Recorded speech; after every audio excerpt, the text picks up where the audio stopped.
Hi, welcome to Swasthya vlogs. ఈరోజు మనం వరికిళ్ళు curry ఎలా చేయాలో చూద్దామా. వరికిళ్ళు అంటే ఏంటో అనుకుంటున్నారా? డ్రై మటన్ అండి.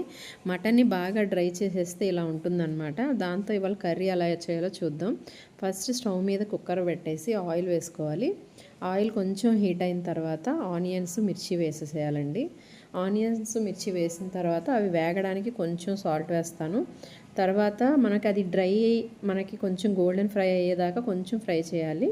తర్వాత అది కొంచెం ఫ్రై అయిన తర్వాత మనం జింజర్ గార్లిక్ పేస్ట్ వేసుకోవాలి.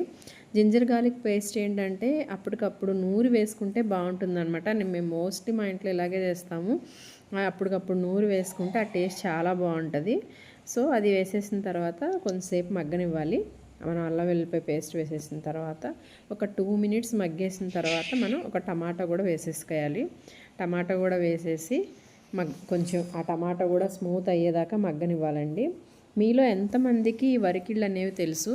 బేసిక్గా నాకు అది ఎలా చేస్తారో తెలియదండి. కర్రీ చేయడం వచ్చు కానీ దాన్ని ఎలా ఎండబెట్టి చేస్తారో నాకు తెలియదు.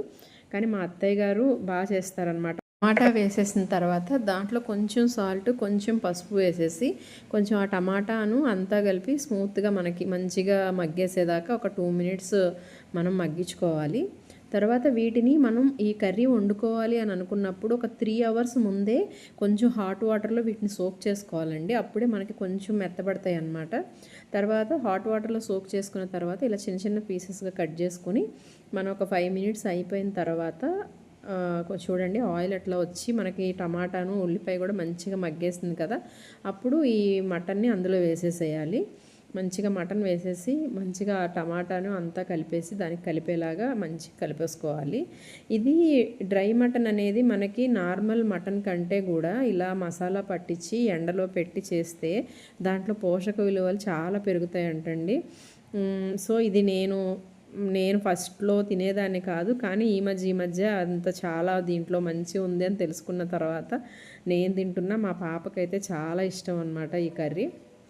ఒక 2 మినిట్స్ అయిపోయిన తర్వాత మగ్గిపోయిన తర్వాత మీ టేస్ట్కి అనుగుణంగా దాంట్లో కొంచెం కారం, అట్లాగే కొంచెం ధనియాల పొడి, కొంచెం గరం మసాలా వేసుకోవాలి. మసాలాస్ చాలా తక్కువ పడతాయండి. ఎందుకంటే మటన్ని ఎండబెట్టేటప్పుడే దానికి ఆల్రెడీ కొన్ని మసాలాలు పట్టించి ఉంటారు.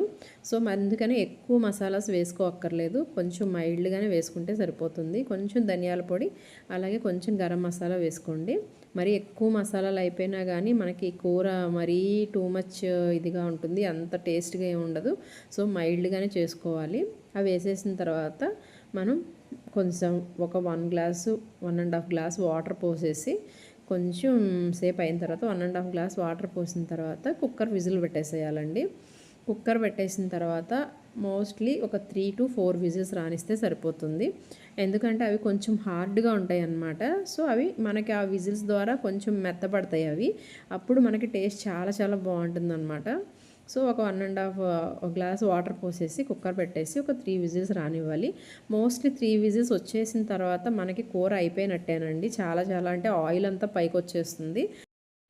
ఆయిల్ పైకి వచ్చేసిన తర్వాత మోస్ట్లీ కూర అయిపోయినట్టేనండి, కట్టేసుకోవచ్చు. కానీ మేమేం చేసామంటే ఈలోపు మా హస్బెండ్ వచ్చి ఉట్టిగా ఎందుకు దాంట్లో కొంచెం వంకాయ వేయమని చెప్పారనమాట. ఆయనకి వంకాయ వేసిస్తే చాలా ఇష్టం. సో అందుకని కొంచెం వంకాయ వేసాను. ఈ వంకాయ మగ్గేస్తే కర్రీ అయిపోయినట్టే. నేను వంకాయ వేసిన క్లిప్ తీయడం మర్చిపోయానండి, సారీ. ఇదిగోండి, మామూలుగా అయితే కర్రీ ఇలా ఉంటుంది. మా పాప కోసం తీశాను. కర్రీ అయితే చాలా చాలా టేస్టీగా వచ్చిందండి. మీరు కూడా ఈ కర్రీ చేసుకుని ఎలా వచ్చిందో కామెంట్ చేయండి. అలాగే మా ఛానల్ని సబ్స్క్రైబ్ చేసుకోండి. ఈ కర్రీ మీకు నచ్చినట్టయితే మీ ఫ్రెండ్స్తో, ఫ్యామిలీ మెంబర్తో షేర్ చేసుకోండి. Thanks for watching.